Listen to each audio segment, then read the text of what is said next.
शैलेंद्र कुमार पटेल आणि सावित्री पटेल हे दोघे कष्टकरी नवरा बायको गुजरात राज्यातील सुरतमध्ये भाड्याने खोली घेऊन संसार करत होते. लग्नानंतर अपेक्षेप्रमाणे अपत्य प्राप्ती होत नसल्याने दोघे धास्तावले होते. वैद्यकीय सल्ल्यानुसार शैलेंद्र आणि सावित्री अपत्य प्राप्तीसाठी प्रयत्नशील होते. लग्नाच्या 4-5 वर्षानंतर त्यांना पुत्रप्राप्ती झाली. दोघांचा आनंद गगनात मावेनासा झाला. घरात गोंडस बाळ रांगू लागले. दिवसभराचे कष्ट त्यांच्या संगतीत विसरून ते दोघे आनंदाने राहत होते. पुत्रप्राप्तीनंतर 2 वर्षांनी त्यांना मुलगी झाली आणि त्यांच्या संसाराची चौकट पूर्ण झाली. या मुलीचे नाव पटेल दाम्पत्यांनी अंजली असे ठेवले होते. अंजली दिसायला सुंदर होती. जसजशी ती मोठी होऊ लागली तसे तिचे सौंदर्य खुलू लागले. तिचे बोलणे सुद्धा आकर्षक होते. त्यामुळे तिच्या संपर्कात आलेल्या व्यक्तीला ती आपलीशी वाटायची. वाढत्या वयात अंजलीने आईवडिलांच्या मदतीने आपले शिक्षण पूर्ण केले आणि आपल्या पायावर उभे राहण्यापुरते शिक्षण प्राप्त झाल्यावर ती आईवडिलांना हातभार लावू लागली. अशा वेळी तिच्या आईवडिलांना आपण केलेल्या कष्टाचे सार्थक झाले असे वाटू लागले. अंजली सुरत शहरातील एका सुप्रसिद्ध जवाहऱ्याकडे नोकरी करत होती. मिळणाऱ्या पगारात ती समाधानी होती. आईवडिलांना आर्थिक हातभार लागत असल्याने अंजलीचे आईवडील देखील समाधानी होते. आता तिच्या आईवडिलांना तिचे हात पिवळे करण्याची घाई लागली. अंजली आपल्या पगाराचे पैसे आईवडिलांकडे द्यायची, पण तिचा पगार खर्ची न करता तिच्या लग्नासाठी तो पगार ते दोघे राखून ठेवत होते. शैलेंद्र आणि सावित्री यांची प्राणप्रिय असलेल्या अंजलीच्या आयुष्याला अचानक कलाटणी देणारी घटना घडली. आपल्या आईवडिलांसोबत सुरत महानगरातील ज्या इमारतीत अंजली भाड्याने राहत होती त्याच इमारतीमध्ये धुळे जिल्ह्यातील शिरपूर तालुक्यातील विशाल प्रकाश सोनवणे हा बोलबच्चन तरुण भाड्याची खोली घेऊन राहत होता. एकाच बिल्डिंगमध्ये राहत असल्याने अंजलीच्या आईवडिलांची आणि विशालची ओळख झाली. कामानिमित्त त्या दोघांचे दररोज बोलणे व्हायचे. अंजलीच्या आईवडिलांमुळे अंजलीची ओळख देखील विशालबरोबर झाली होती. त्यामुळे विशाल अंजलीच्या घरी येत जात असायचा. प्रसंगी नाश्ता पाणी हे करायचा. काही वेळा विशाल अंजलीसोबत तिला तिच्या नोकरीच्या ठिकाणी सोडायला व घ्यायला जाऊ लागला. कालांतराने विशाल आणि अंजलीमध्ये प्रेमाचा खेळ सुरू झाला. आईवडिलांना सांगून अंजली प्रसंगी विशालबरोबर फिरायला जाऊ लागली. काही वेळा दोघे बाहेरून जेवून येत होते. अंजलीच्या आईवडिलांना त्यांच्या प्रेमाचा खेळ लक्षात येऊ लागतात त्यांनी अंजलीसाठी नवरा शोधायला सुरू केले. आपले आईवडील आपल्या लग्नासाठी आग्रही असून ते तिच्यासाठी नवरा संशोधन करत आहे असे अंजलीने विशालला सांगितले. यव्वाना अंजनी आणि विशाल मनाबरोबर शरीराने देखील एकत्र आले होते. अंजलीसाठी वर संशोधन चालू केल्याने विशाल अस्वस्थ होऊ लागला. अंजलीही त्या कारणाने अस्वस्थ होती. आपण आता इतरांबरोबर लग्न करण्याचा विचार देखील करू शकत नाही हे अंजली आणि विशाल यांच्या लक्षात येताच आई वडिलांना न सांगता त्यांच्या अपरोक्ष परस्पर नोंदणी पद्धतीने विवाह करण्याचा त्यांनी निर्णय घेतला. दरम्यान अंजलीला पाहण्यासाठी पाहुण्यांची अंजलीच्या घरी ये जा सुरू झाली. अंजलीने मात्र आपल्या मनातील विचार आपल्या आईवडिलांना कळू दिला नव्हता.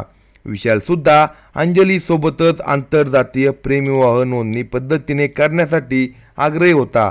नोंदणी पद्धतीने विवाहाला विलंब केला तर अनर्थ होऊ शकतो हे लक्षात येताच अंजली आणि विशालने सुरतमधील एका वकिलाची मदत घेतली. गेल्या वर्षी म्हणजे दिनांक 22 फेब्रुवारी 2024 रोजी ते नोंदणी पद्धतीने विवाहबद्ध झाले. विवाहाचे नोंदणीपत्र अंजलीने आपल्या आईवडिलांना दाखवताच त्यांच्या पायाखालची जमीनच सरकली. शैलेंद्र पटेलने तर कपाळावर हात मारून घेतला. आई सावित्रीने तर छाती बडवत अंजलीला शिव्यांची लाखोली वाहिली. एकुलत्या एका मुलीचं लग्न धूमधडाक्यात लावायचा मानस या दोघांचा होता. पण सगळं मुसळ केरात गेलं होतं. हाऊसमौस तर बाजूलाच राहिली होती, पण नात्या गोत्यातील लोकांनाही तोंड दाखवणं कठीण होऊन बसलं होतं. आईवडिलांना विश्वासात न घेता आईवडिलांच्या मनाविरुद्ध लग्न केल्याने अंजलीने आईवडिलांचे घर सोडले आणि ती आपल्या नोंदणीकृत नवऱ्याबरोबर म्हणजे विशालबरोबर त्याच्या खोलीवर राहू लागली. सुखाची स्वप्ने पाहत असताना अंजली विशालबरोबर राहू लागली खरी, पण जेमतेम 4 महिनेच ती विशालबरोबर व्यवस्थित राहू लागली. 5व्या महिन्यापासून विशालने कामधंदा सोडला आणि तो घरीच राहू लागला. तो नुसता घरात बसून राहत नव्हता, तर घरी दारूचे घोट घेत आपल्या नशिबाला दोष देत होता.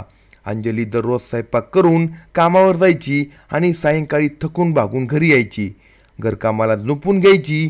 विशेष म्हणजे विशाल काहीच काम करत नसल्याने घरखर्चही तिलाच करावा लागत होता.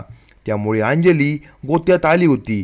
तोंड दाबून बुक्क्यांचा मार अशी तिची अवस्था झाली होती.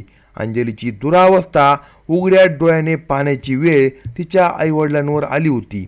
पण ही अवस्था अंजलीने स्वतःहून करून घेतल्याचा राग त्यांचा होता. त्यामुळे त्यांनी छातीवर दगड ठेवत अंजलीच्या दुरावस्थेकडे जाणीवपूर्वक दुर्लक्ष केले. उपासमार सहन करणे अशक्य झाल्याने दारुड्या विशालने आपल्या शिरपूर येथील आजी आजोबासोबत राहण्याचा निर्णय घेतला. अंजलीसह 6 महिन्यापूर्वी तो शिरपूर येथील क्रांतीनगरात आजी आजोबांबरोबर राहू लागला.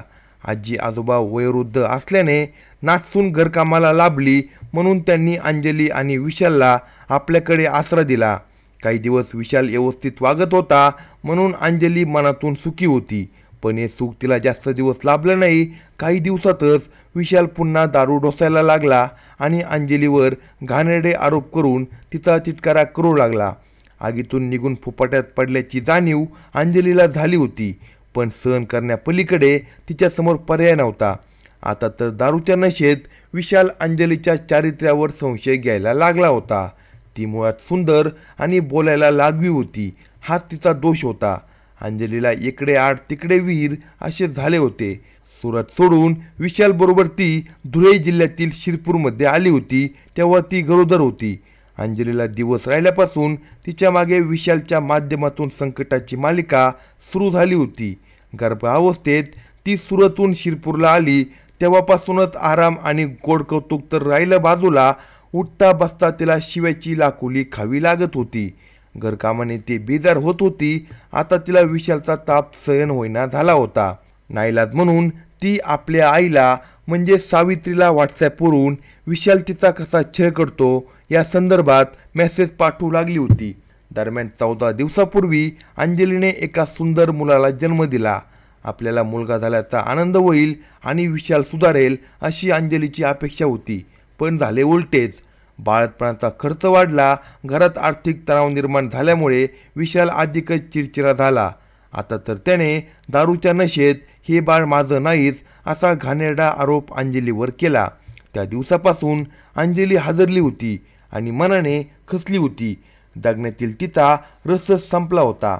विशालबद्दल तिला घृणा वाटू लागली होती.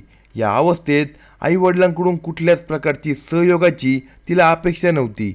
शनिवार दिनांक 23 मार्च 2025 रोजी सायंकाळी अंजलीने आपल्या 14 दिवसांच्या दुर्दैवी बाळाला आपल्या आजी सासऱ्यांच्या ताब्यात दिले आणि ती वरच्या मजल्यावरील खोलीत गेली.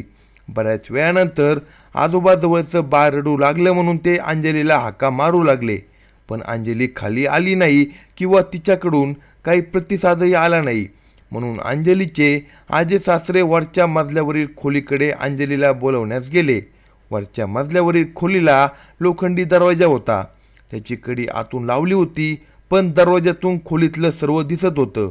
अंजली फास घेतलेल्या अवस्थेत लटकलेली आजोबांनी पाहिली आणि हंबरडा फोडला. त्यांच्या रडण्याच्या आवाजाने शेजारी पाजारी घटनास्थळी धावून आले. समोरचं दृश्य पाहून तेही चक्रावले. शिरपूर शहर पोलीस स्टेशनला घटनेची खबर देण्यात आली. पोलीस उपनिरीक्षक संदीप नरवडे हे आपल्या सहकाऱ्यांसमवेत घटनास्थळी पोहोचले. शेजाऱ्यांच्या सहकार्याने त्यांनी अंजलीला खाली उतरवले. पंचासमक्ष घटनास्थळाचा आणि मृतदेहाचा पंचनामा करून मृतदेह पोस्टमॉर्टमसाठी शासकीय रुग्णालयात पाठवण्यात आला. दरम्यान अंजलीच्या आईवडिलांना घटनेची खबर मिळाल्याने अंजलीची आई सावित्री आपल्या मुलासह शिरपूरला आली. अंजलीचा नवरा विशाल वेगवेगळ्या कारणावरून वेगवेगळ्या पद्धतीने दारू पिऊन छळ करत होता. तसे मेसेज अंजली तिच्या आईवडिलांना पाठवत होती. ते मेसेज सावित्रीबाईने पोलिसांना दाखवले आणि त्या आधारे सावित्री शैलेंद्र पटेल हिने शिरपूर शहर पोलीस स्टेशनला फिर्याद दिली. त्या आधारे विशाल प्रकाश सोनवणे याच्या विरुद्ध शिरपूर शहर पोलीस स्टेशनला गुन्हा दाखल झाला. पोलिसांनी त्याला अटक करून गजाआड केली आहे.